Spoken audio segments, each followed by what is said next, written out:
Hello dears, എല്ലാ മക്കൾക്കും എജ്യുമേറ്റിന്റെ മറ്റൊരു ക്ലാസ്സിലേക്ക് സ്വാഗതം.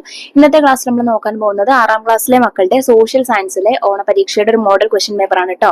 ക്ലാസ്സിലേക്ക് കിടക്കുന്നതിന് മുന്നേ ചാനൽ ആദ്യമായി കാണുന്നവരാണെങ്കിൽ ഒന്ന് സബ്സ്ക്രൈബ് ചെയ്ത് സപ്പോർട്ട് ചെയ്യാൻ മറക്കരുത്.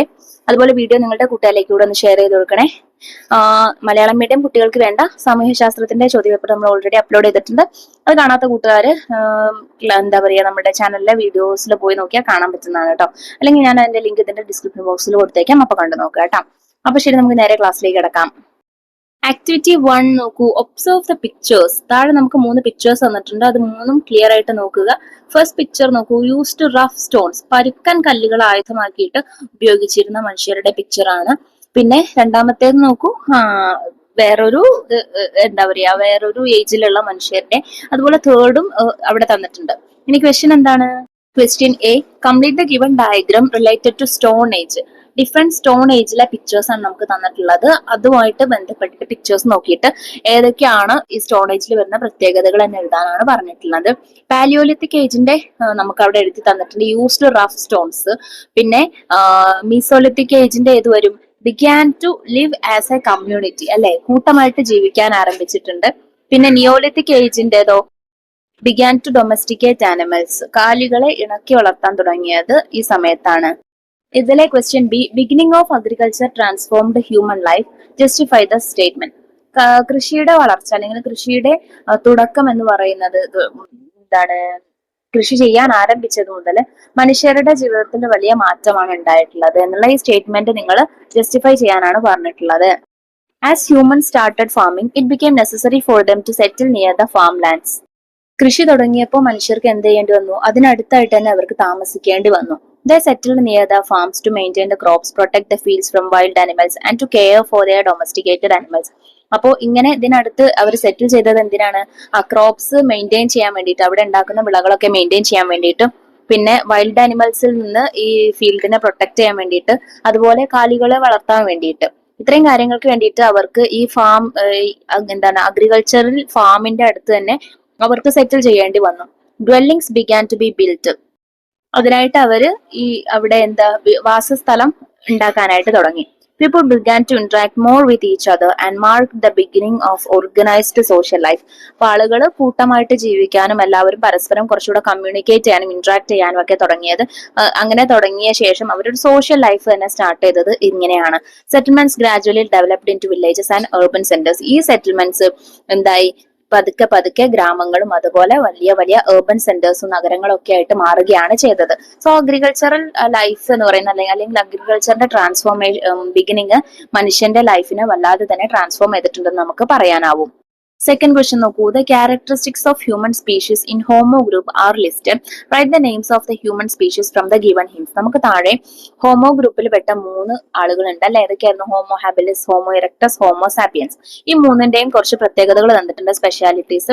അത് ആരുടെയാണോ വരുന്നത് അത് ഫില്ല് ചെയ്ത് കൊടുക്കാനാണ് പറഞ്ഞിട്ടുള്ളത്. So first one, the wise or thinking man, അതായത് ബുദ്ധിയുള്ളതും ചിന്തിക്കാൻ ശേഷിയുള്ളതുമായ വിഭാഗം ഏതാണ്? ഹോമോ സാപ്പിയൻസ് ആണ്. സെക്കൻഡ്, ടൂൾ മേക്കേഴ്സ്, ആയുധങ്ങളും ഉപകരണങ്ങളൊക്കെ ഉണ്ടാക്കിയിരുന്നവര് Homo habilis. The upright humans, നിവർന്നു നിൽക്കാൻ കഴിയുന്ന ആളുകൾ ഹോമോ ഇറക്ടസ് ആണ്. ഇതിലെ question B, write the correct statement related to human evolution. മനുഷ്യ പരിണാമവുമായി ബന്ധപ്പെട്ടിട്ടുള്ള കറക്റ്റ് ആയിട്ടുള്ള സ്റ്റേറ്റ്മെന്റ് ഏതാണോ അത് എഴുതാനാണ് പറഞ്ഞിട്ടുള്ളത്. A, human evolution began from primates, a category of mammals.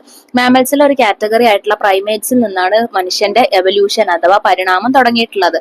അത് കറക്റ്റ് സ്റ്റേറ്റ്മെന്റ് ആണ്. പിന്നെ ഹോമിനോയിഡ്സ് ഇവോൾവ് ഫ്രം ഹോമിനിഡ്സ്. ഹോമിനിഡ്സിൽ നിന്നാണ് ഹോമിനോയിഡ്സ് എവോൾവ് ചെയ്തിട്ടുള്ളത്. അത് തെറ്റാണ്. ഹോമിനോയിഡ്സിൽ നിന്നാണ് ഹോമിനിഡ്സ് ഇവോൾവ് ചെയ്തിട്ടുള്ളത്. Third statement, Australopithecus is the sub group of Homo. തെറ്റാണ്, റോങ് ആണ്. ഹോമോയുടെ സബ് ഗ്രൂപ്പ്സ് ഓസ്ട്രോലോപിത്തക്കസ് അല്ല. Homo habilis, Homo erectus, Homo sapiens, ഈ 3 D, Homo habilis is a group of modern man. Homo habilis ആണ് modern മാനിന്റെ ഒരു group വരുന്നത്. അതും തെറ്റാണ്. ഇന്നത്തെ മനുഷ്യന്റെ ഗ്രൂപ്പ് വരുന്നത് ഹോമോ സാപ്പിയൻസ് ആണ്. ഇതിലുള്ള സി ക്വസ്റ്റ്യൻ നോക്കൂ. In which book did Charles Darwin present the theory of human evolution. Human എവല്യൂഷന് ചാൾസ് ഡാർവിൻ പ്രതിപാദിച്ചിട്ടുള്ള അല്ലെങ്കിൽ പ്രസന്റ് ചെയ്തിട്ടുള്ള ബുക്ക് ഏതാണ്? The power of movement in plants, on the origin of species, the life on the earth, origin of life. On the origin of species ആണ് correct answer. Activity 3, match the following suitably. താഴെ നമുക്ക് ഒരു ബോക്സിൽ ടേബിളിൽ കുറച്ച് കാര്യങ്ങൾ തന്നിട്ടുണ്ട്. അതെന്ത് ചെയ്യാം, കറക്റ്റ് ആയിട്ടല്ല കൊടുത്തിട്ടുള്ളത്. കറക്റ്റ് ആയിട്ട് നിങ്ങളോട് എന്താ പറയാ മാച്ച് ചെയ്യാനാണ് പറഞ്ഞിട്ടുള്ളത്. The land area, the water bodies, and the airspace and the coastal areas of a country that comes under the jurisdiction of state formation. ഒരു സ്റ്റേറ്റ് ഫോർമേഷന്റെ എന്താണ് പരിധിക്കുള്ളിൽ വരുന്നതാണ് ലാൻഡ് ഏരിയ, വാട്ടർ ബോഡീസ്, പിന്നെ എയർ സ്പേസ്, കോസ്റ്റൽ ഏരിയാസ് തുടങ്ങിയിട്ടുള്ളവയൊക്കെ. അത് territory ആണ് അല്ലെ, ഭൂപ്രദേശം ടെറിട്ടറിയിലേക്കാണ് വരുന്നത്. The supreme power of the state to take decisions without being subjected to external interventions or pressure. മറ്റ് ബാഹ്യ ശക്തികളുടെ ഇടപെടലുകൾക്കോ അല്ലെങ്കിൽ സമ്മർദ്ദത്തിനോ ഒന്നും വിധേയമാവാതെ സ്വയം ഡിസിഷൻ എടുക്കാനുള്ള ഒരു സ്റ്റേറ്റിന്റെ പവറിനെ നമ്മൾ എന്താ പറയാ, സോവറിനിറ്റി എന്നാണ് പറയാ, പരമാധികാരം, സോവറിനിറ്റി എന്നാണ് പറയാ. Third, an agency to form and express policies of the state. എന്താണ്, ഗവൺമെന്റ് ആണ് ഒരു സ്റ്റേറ്റിന്റെ ഓരോ കാര്യങ്ങളും പോളിസികളൊക്കെ നമ്മൾ എക്സ്പ്രസ് ചെയ്യുന്നതും അത് ഫോം ചെയ്യുന്നതും ഒക്കെ ഗവൺമെന്റിലൂടെയാണ്. Fourth, people stay together with mutual dependence, common interest and collective consciousness. പൊതുബോധത്തോടും പൊതുസ്വത്വത്തോടും ഒക്കെ കൂടിയിട്ട് ആളുകൾ ഒരുമിച്ച് താമസിക്കുന്നതിന് അല്ലെങ്കിൽ സ്റ്റേ ചെയ്യുന്നതിനെ നമ്മൾ എന്താ, പോപ്പുലേഷന്റെ പ്രത്യേകതയാണ് കേട്ടോ അത്. ഇനി question B, which among the following doesn't belong to the peculiarities of a government. താഴെ പറയുന്നതിൽ ഗവൺമെന്റിന്റെ പ്രത്യേകത അല്ലാത്തത് ഏതെന്നാണ് ചോദിച്ചിട്ടുള്ളത്. കോമ്പണന്റ് ഓഫ് ദ സ്റ്റേറ്റ്, സ്റ്റേറ്റിന്റെ ഒരു കോമ്പണന്റ് ആണ്, അത് കറക്റ്റ് ആണ്. Administrators and officials are include in this, അതും കറക്റ്റ് ആണ്. It is a permanent institution, അത് തെറ്റാണ്. ഗവൺമെന്റ് ഒരു പെർമനന്റ് ഇൻസ്റ്റിറ്റ്യൂഷൻ അല്ല, it is a temporary institution അല്ലെ, ഗവൺമെന്റ് മാറിക്കൊണ്ടിരിക്കുന്നുണ്ട്. So it is not a permanent institution. അപ്പോൾ അതാണ് കറക്റ്റ് ആയിട്ടുള്ള സ്റ്റേറ്റ്മെന്റ് വരുന്നത്. സോറി, റോങ് സ്റ്റേറ്റ്മെന്റ് ആണ്, പക്ഷെ നമ്മളുടെ ആൻസർ വരുന്നത് അതാണ്. ഫോർത്ത് സ്റ്റേറ്റ്മെന്റ് കൂടെ നമുക്ക് നോക്കാം. Sovereignty is executed through this agency. ഗവൺമെന്റിലൂടെയാണ് സൊവേറിനിറ്റി, പരമാധികാരം എന്നുള്ള ഒരു പ്രോപ്പർട്ടി അല്ലെങ്കിൽ ഒരു പവർ നമ്മൾ കാണിക്കുന്നത്. അതും കറക്റ്റ് ആണ്. സോ നമ്മളുടെ ആൻസർ വരുന്നത് സി ആണ്. ആക്ടിവിറ്റി 4, അതിൽ question A, fill the blanks with suitable headlines. നമുക്ക് താഴെ ഗവൺമെന്റിന്റെ ഓർഗൻസ്, 3 ഓർഗൻസിന്റെ പ്രത്യേകത ഓരോ എക്സാമ്പിൾസ് തന്നിട്ടുണ്ട്. ഇത് ഏതിലൊക്കെ വരുമെന്ന് എഴുതാനാണ് കേട്ടോ പറഞ്ഞിട്ടുള്ളത്. The Kerala revenue recovery bill has been passed by the assembly. Officials have been assigned to execute the ban over the one time used plastic products. The parliament does not have the power to annual the court verdict supreme court. ഈ 3 സ്റ്റേറ്റ്മെന്റ്സിനെ അല്ലെങ്കിൽ 3 news ഹെഡ്ലൈൻസിനെ നമ്മൾ ലെജിസ്ലേറ്റീവിലാണോ, എക്സിക്യൂട്ടീവിലാണോ, ജുഡീഷ്യറിയിലാണോ എന്ന് എഴുതണം.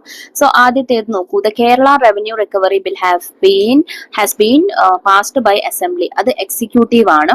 Second, officials have been assigned to execute the ban over the one-time used plastic products, that is legislature. The parliament does not have the power to annul the court verdict Supreme Court, that is judiciary. ഇതിലുള്ള B question, write a note on any one organ of a government. ഗവൺമെന്റിന്റെ ഏതെങ്കിലും ഒരു ഓർഗനെ കുറിച്ച് note എഴുതാനാണ് പറഞ്ഞിട്ടുള്ളത്. Organs of government 3 organs ഉണ്ട്, legislator, executive, judiciary. ഇതിൽ ഏതെങ്കിലും ഒരെണ്ണം എഴുതിയാൽ മതി, എന്നാലും 3 പഠിച്ചു പോവണം കേട്ടോ. സോ ആദ്യത്തേത് legislator.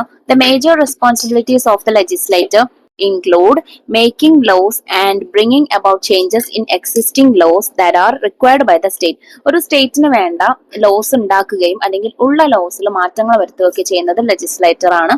The legislature has a great role in controlling the administration of the state. Second organ executive ആണ്.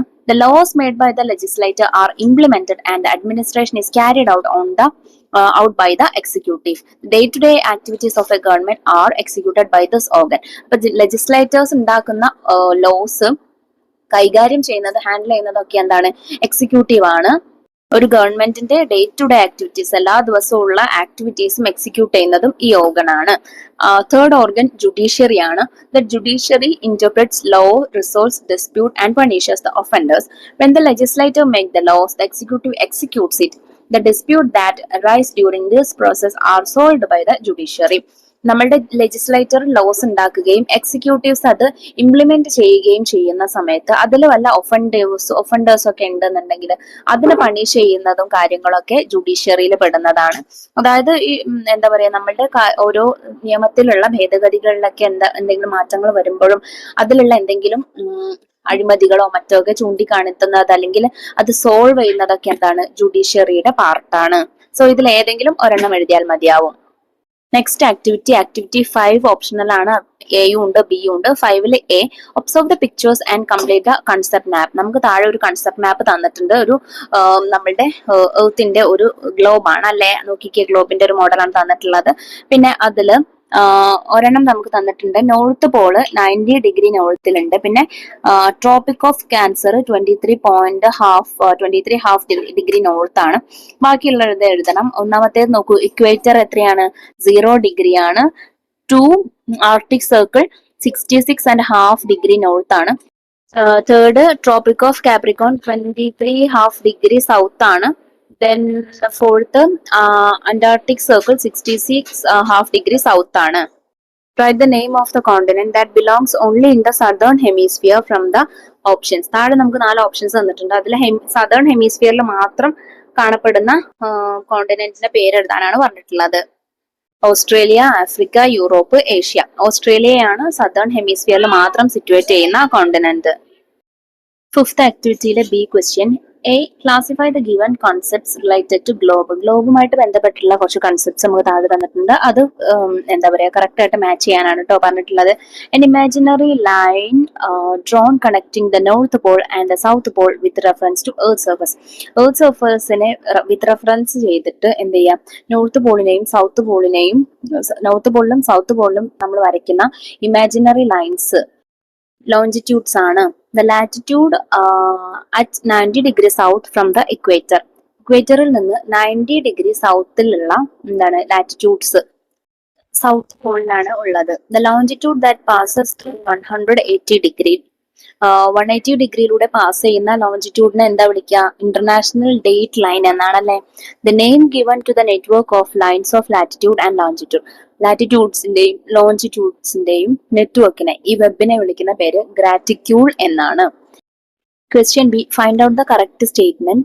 The circles of latitudes become bigger in size as move from the equator towards the pole. ഇക്വേറ്ററിൽ നിന്ന് പോൾസിലേക്ക് വരുന്നതിനനുസരിച്ച് ലാറ്റിറ്റ്യൂഡ്സിന്റെ വലുപ്പം കൂടി വരും. തെറ്റാണ്, കുറഞ്ഞു വരുവാണ് അല്ലെ, smaller ആയാണ് വരിക. B, latitudes in south of the equator are called northern latitudes. South പോളിലുള്ള ഇക്വേറ്ററിനെ ഇക്വേറ്ററിന്റെ സൗത്ത് പോളിലുള്ള ലാറ്റിറ്റ്യൂഡ്സിനെ നോർത്തേൺ ലാറ്റിറ്റ്യൂഡ്സ് എന്നാണ് വിളിക്കുക. അതും എന്താണ്, തെറ്റാണ്, സദേൺ ലാറ്റിറ്റ്യൂഡ്സ് ആണ്. C, all the lines of longitudes are not of the same size. ലോഞ്ചിറ്റ്യൂഡ്സിലുള്ള എല്ലാ ലൈൻസും സെയിം അല്ല. കറക്റ്റ് സ്റ്റേറ്റ്മെന്റ് ആണ് അല്ലെ, സെയിം സൈസ് അല്ല, ഡിഫറെന്റ് സൈസ് ആണ്. D, if longitudinal lines are drawn at 1° interval connecting both poles, we can draw 360 longitudinal lines. നമ്മൾ 1° interval വിട്ടിട്ട് ലോഞ്ചിറ്റ്യൂഡിനൽ ലൈൻസ് വരയ്ക്കുകയാണെങ്കിൽ ഏകദേശം 360 ലോഞ്ചിറ്റ്യൂഡിനൽ ലൈൻസ് വരയ്ക്കാം എന്നാണ് പറഞ്ഞിട്ടുള്ളത്. അതും കറക്റ്റ് സ്റ്റേറ്റ്മെന്റ് ആണ്. സോ സിയും ഡിയും ആണ് correct. Activity 6 A question. The initial form of democracy was originated the Greek city states of Athens. ഡെമോക്രസിയുടെ ആദ്യ ഫോം ഒറിജിനേറ്റ് ചെയ്തിട്ടുള്ളത് ഗ്രീക്ക് സിറ്റിയിൽ ഉണ്ടായിരുന്ന ഏതൻസിലാണ്. A, what were the characteristics of democracy during that period. ആ പീരീഡിലുള്ള ഡെമോക്രസിയുടെ ക്യാരക്ടറിസ്റ്റിക്സ് എന്തൊക്കെയാണെന്നാണ് ചോദ്യം. The initial form of democracy originated in the Greek city-states of Athens. ഏതൻസിലെ ഗ്രീക്ക് സിറ്റി സ്റ്റേറ്റ്സിലെ ഏതൻസിലാണ് ആദ്യത്തെ ഡെമോക്രസിയുടെ ഫോം ഒറിജിനേറ്റ് ചെയ്തിട്ടുള്ളത്. All men having citizenship in Athens participated in electing rulers and making laws. അപ്പോൾ ഭരണാധികാരികളെ തെരഞ്ഞെടുക്കുന്നതിനും അതുപോലെ നിയമങ്ങൾ ഉണ്ടാക്കുന്നതിനും എല്ലാ സിറ്റിസൺസിനെയും, എല്ലാ ആളുകൾക്കും എന്തായിരുന്നു, അതിനുള്ള സിറ്റിസൺഷിപ്പ് ലഭിച്ചിരുന്നു. Women, slaves and foreigners did not have citizenship status. അന്നത്തെ കാലത്ത് അവിടെയുള്ള സ്ത്രീകൾക്കും അടിമകൾക്കും ഫോറിനേഴ്സിനും വിദേശികൾക്കും ഒന്നും സിറ്റിസൺഷിപ്പ് ഉണ്ടായിരുന്നില്ല. It was during the time of Pericles that democracy began to expand in Athens. പിന്നീട് പെരിക്ലിസിന്റെ കാലത്താണ് ഡെമോക്രസി അവിടെ ഏതൻസിൽ എക്സ്പാൻഡ് ചെയ്യാനായിട്ട് തുടങ്ങിയത്. The political body of Athens was known as the Assembly. ഏതൻസിലെ പൊളിറ്റിക്കൽ ബോഡിയെ അസംബ്ലി എന്ന പേരിലായിരുന്നു അറിയപ്പെട്ടിരുന്നത്. A system of education that gave importance to art and culture. അതായത് കലയ്ക്കും പിന്നെ കൾച്ചറിനും സാംസ്കാരികമായിട്ടും പ്രാധാന്യം നൽകുന്ന വിദ്യാഭ്യാസം, എഡ്യൂക്കേഷൻ ആയിരുന്നു. 2 years of compulsory military service. 2 വർഷത്തെ കമ്പൾസറി ആയിട്ടുള്ള നിർബന്ധിതമായിട്ടുള്ള സൈനിക സേവനം വേണമായിരുന്നു ബോയ്സിന്. And a strong navy military. അത് മാത്രമല്ല വളരെ ശക്തമായിട്ടുള്ള ഒരു നേവി മിലിറ്ററിയും ആർ ദ സ്പെഷ്യാലിറ്റീസ് ഓഫ് ഏതൻസിന്റെ പ്രത്യേകതകളായിരുന്നു. Question B, how was the political body of Athens known? അപ്പോൾ ഏതൻസിലെ പൊളിറ്റിക്കൽ ബോഡി അറിയപ്പെടുന്നത് ഏത് പേരിലായിരുന്നു? Village parishad, assembly, council, parliament. Assembly എന്നാണ് അല്ലെ നമ്മൾ പറഞ്ഞു. C, there were practical difficulties in bringing Greece under a uniform administrative system. What were the reasons? ഗ്രീസിനെ ഒരു യൂണിഫോം അഡ്മിനിസ്ട്രേറ്റീവ് സിസ്റ്റത്തിലേക്ക് കൊണ്ടുവരാൻ പ്രാക്ടിക്കലി ബുദ്ധിമുട്ടായിരുന്നു. അതിനുള്ള കാരണങ്ങൾ എന്തൊക്കെയെന്നാണ് ചോദ്യം. In ancient Greece villages were the main settlements. ആദ്യകാലത്തൊക്കെ ഗ്രീസില് ഗ്രാമങ്ങളായിരുന്നു പ്രധാനമായിട്ടുള്ള സെറ്റിൽമെന്റ്സ് എന്ന് പറയുന്നത്. As agriculture and trade developed cities were formed. അങ്ങനെ അഗ്രികൾച്ചറും കച്ചവടവും ഒക്കെ വികസിച്ചപ്പോൾ ഡെവലപ്പ് ആയ സമയത്ത് എന്തുണ്ടായി? വില്ലേജസ് ഒക്കെ ഗ്രാജുവലി സിറ്റീസ് ആയിട്ട് മാറി, അല്ലെങ്കിൽ സിറ്റീസ് ഫോം ചെയ്തു. Eventually a city and a number of surrounding villages came together and began to transform into city states. അങ്ങനെ പതുക്കെ ഈ സിറ്റികളും അതുപോലെ അതിന് ചുറ്റുമുള്ള ചെറിയ ചെറിയ വില്ലേജസും കൂടി ചേർന്നിട്ട് സിറ്റി സ്റ്റേറ്റ്സ് രൂപപ്പെട്ടു. These city states were known as polis. ഈ സിറ്റി സ്റ്റേറ്റ്സ് പോളിസ് എന്നുള്ള പേരിലാണ് അറിയപ്പെട്ടത്. Seas or high mountain separated these city states or of ancient Greece from each other.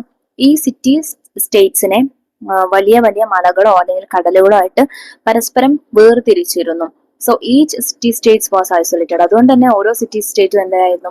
ഒറ്റപ്പെട്ട നിലയിലായിരുന്നു കാണപ്പെട്ടിരുന്നത്. Because of this a uniform administrative system was absent in ancient Greece. അതുകൊണ്ട് തന്നെ അവിടെ നമുക്ക് ഒരു യൂണിഫോം ആയിട്ടുള്ള ഒരു അഡ്മിനിസ്ട്രേറ്റീവ് സിസ്റ്റം കൊണ്ടുവരാനായിട്ട് അന്നത്തെ കാലത്ത് സാധിച്ചില്ല. ഇനി 6th ക്വസ്റ്റ്യനിലുള്ള ബി ക്വസ്റ്റ്യൻ ആണ്. It was during the reign of Augustus that the Roman republic transitioned completely into Roman empire. അഗസ്റ്റസിന്റെ കാലത്താണ് റോമൻ റിപ്പബ്ലിക് പൂർണ്ണമായിട്ടും റോമൻ എംപയർ ആയിട്ട് മാറിയത്. Question A, what were the features of Roman empire? Roman എംപയറിന്റെ features എന്തൊക്കെയായിരുന്നു? In the Roman Republic, instead of a king, governance was entrusted to elected officials known as consuls. അപ്പോൾ Roman റിപ്പബ്ലിക്കില് രാജാവിന് പകരം consuls എന്നറിയപ്പെടുന്ന തെരഞ്ഞെടുക്കപ്പെട്ട ഉദ്യോഗസ്ഥർക്കായിരുന്നു ഭരണ ചുമതല.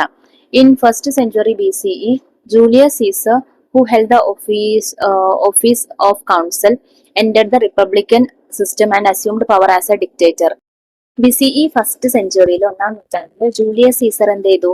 ഈ റിപ്പബ്ലിക്കൻ സിസ്റ്റം അവസാനിപ്പിക്കുകയും സ്വയം ഭരണാധികാരിയായിട്ട് പ്രഖ്യാപിക്കപ്പെടുകയും ചെയ്തു. അദ്ദേഹം സ്വയമേ പിടിച്ചെടുക്കുകയാണ് ചെയ്തത്. It was during the reign of Augustus that the Roman republic transitioned completely into Roman empire. പിന്നീട് അതിനുശേഷം അഗസ്റ്റസിന്റെ ഭരണകാലത്താണ് റോമൻ റിപ്പബ്ലിക് പൂർണ്ണമായിട്ടും റോമൻ എംപയർ ആയിട്ട് മാറിയത്, അതായത് ചക്രവർത്തി ഭരണമായിട്ട് മാറിയത്. With this the emperor became the supreme ruler. ഇതിലൂടെ ഈ ഭരണകാലത്ത് എംപറർ ആയിരുന്നു ആര്? പരമമായിട്ടുള്ള ഭരിക്കുന്ന ആള് എന്ന് പറയുന്നത്. The Roman Empire was a vast empire that spread across Europe, North Africa and Western Asia. യൂറോപ്പിലും നോർത്ത് ആഫ്രിക്കയിലും വെസ്റ്റേൺ ഏഷ്യയിലും ഒക്കെ വിപുലമായിട്ട് വ്യാപിച്ചു കിടക്കുന്ന വലിയൊരു എംപയർ ആയിരുന്നു റോമൻ എംപയർ എന്ന് പറയുന്നത്. The Roman emperors were known as princeps, the first citizen. Roman emperors അറിയപ്പെടുന്നത് princeps എന്നുള്ള പേരിലായിരുന്നു. The system of governance led by the princeps was called the principate. ഈ പ്രിൻസെപ്പ് നയിക്കുന്ന ഭരണത്തെ അല്ലെങ്കിൽ ഗവേണൻസിനെ അല്ലെങ്കിൽ ഗവേണൻസിനെ പറയുന്ന പേരാണെന്ത്? പ്രിൻസിപ്പേറ്റ് എന്ന്. Augustus establish the principate governing system. Augustus ആണ് ഈ പ്രിൻസിപ്പേറ്റ് ഗവേണിംഗ് സിസ്റ്റം കൊണ്ടുവന്നത്. There was a strong army that did service for regular wages. ദിവസവേതനത്തിന് ശമ്പളം കൈപ്പറ്റി ജോലി ചെയ്യുന്ന ശക്തമായിട്ടുള്ള ഒരു ആർമി ടീം ഈ ഭരണകാലത്ത് അവർക്കുണ്ടായിരുന്നു. അപ്പൊ ഇത്രയും കാര്യങ്ങളാട്ടോ മക്കളെ നിങ്ങൾക്ക് ഈ ക്വസ്റ്റ്യൻ പേപ്പറിൽ ചർച്ച ചെയ്ത് നോക്കാനായിട്ടുള്ളത്. ചെയ്തിട്ടുള്ള ആക്ടിവിറ്റീസും അതിലെങ്ങനെയൊക്കെയാണ് ആൻസേഴ്സ് എഴുതേണ്ടത് എന്നുള്ള കാര്യങ്ങളൊക്കെ എല്ലാ മക്കൾക്കും മനസ്സിലായിട്ടുണ്ടെന്ന് വിശ്വസിക്കുന്നു. വീഡിയോ ഉപകാരപ്രദമായിട്ടുണ്ടെങ്കിൽ നിങ്ങളുടെ കുട്ടികളിലേക്ക് കൂടെ നമ്മുടെ ക്ലാസ് ഒന്ന് ഷെയർ ചെയ്ത് കൊടുക്കണേ. അതുപോലെ മറ്റ് വിഷയങ്ങളുടെ ക്വസ്റ്റ്യൻ പേപ്പേഴ്സിന് വേണ്ടിയിട്ട് ചാനൽ ഒന്ന് സബ്സ്ക്രൈബ് ചെയ്ത് വെക്കാനും മറക്കരുത്. ഇന്നത്തെ ക്ലാസ്സിനെ കുറിച്ചുള്ള അഭിപ്രായങ്ങൾ കമന്റ് ബോക്സിലൂടെ അറിയിക്കാനും മറക്കരുത്. അപ്പൊ ശരി, അടുത്ത ക്ലാസ്സുമായി വീണ്ടും കാണാം.